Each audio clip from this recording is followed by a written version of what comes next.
दोस्तों, एक समय था जब हमारी दुनिया में डायनासोर का राज हुआ करता था।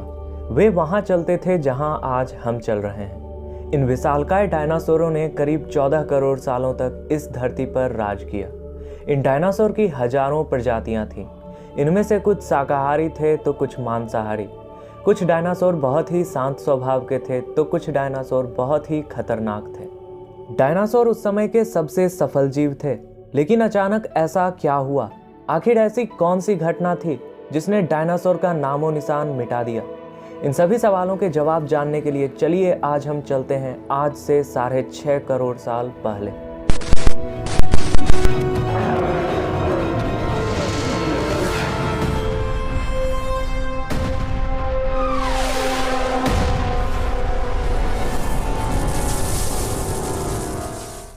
आज से करीब 6.5 करोड़ साल पहले धरती पर मौसम सामान्य था। समुद्र की ठंडी हवा और बड़े बड़े पेड़ थे।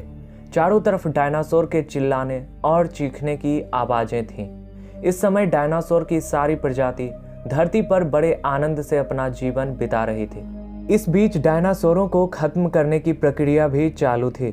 दरअसल एक छोटा सा एस्ट्रॉयड का टुकड़ा मार्स और जुपिटर ग्रह के बीच घूमते हुए एक बड़े एस्ट्रॉयड से टकराता है। इस टकराव से उस बड़े एस्ट्रॉयड की दिशा बदल जाती है और वह सीधे पृथ्वी की ओर बढ़ने लगता है। जब यह एस्ट्रॉयड पृथ्वी से 3,84,000 किलोमीटर की दूरी पर था, तब धरती से शायद डायनासोर का अंत ना होता। अगर ये एस्ट्रॉयड पृथ्वी के उपग्रह चांद से टकराता, लेकिन नियति को कुछ और ही मंजूर था, इसलिए यह बड़ा एस्ट्रॉयड चांद के बहुत ही नजदीक से गुजर गया। 15 किलोमीटर बड़ा एस्ट्रॉयड अब हर एक सेकंड पृथ्वी की ओर बढ़ता जा रहा था। जैसे ही ये एस्ट्रॉयड पृथ्वी के एटमॉस्फेयर में घुसा, इसकी रफ्तार बहुत ही ज्यादा बढ़ गई और ये एक भयानक आग के गोले में बदल गया। इसकी रफ्तार इतनी ज्यादा थी कि सिर्फ 4 मिनट में इसने अटलांटिक महासागर को पार कर लिया और कुछ ही क्षण में यह एस्ट्रॉयड मैक्सिको की खाड़ी के पास धरती से टकराता है, जिससे लगभग 35,000 डिग्री सेल्सियस की ऊर्जा वाला एक भयानक विस्फोट होता है। इस टकराव का विस्फोट लगभग 10 हाइड्रोजन बम के विस्फोट के बराबर था। यह विस्फोट इतना शक्तिशाली था कि इसके टकराते ही धरती की लाखों टन धातु अंतरिक्ष में चली गई।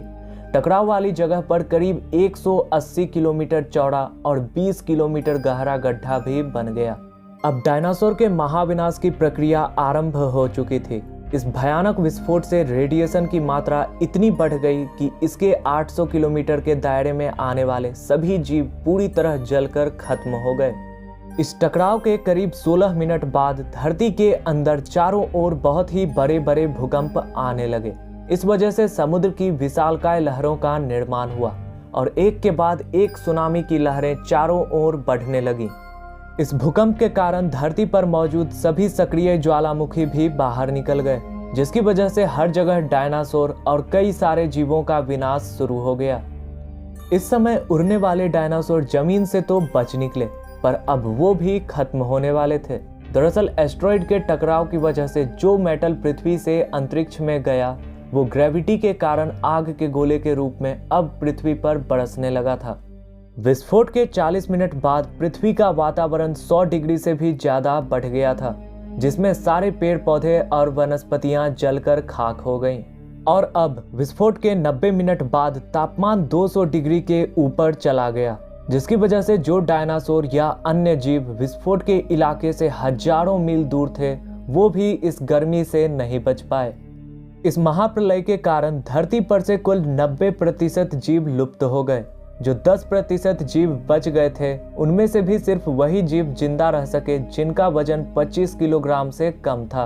इसका कारण यह था कि इस महाप्रलय की वजह से धरती पर सभी मात्रा में वनस्पति और जीव नष्ट हो चुके थे, जिनकी वजह से ये बड़े जानवर अपना पेट नहीं भर सकते थे और अब हमारी धरती से डायनासोर का काल खत्म हो गया।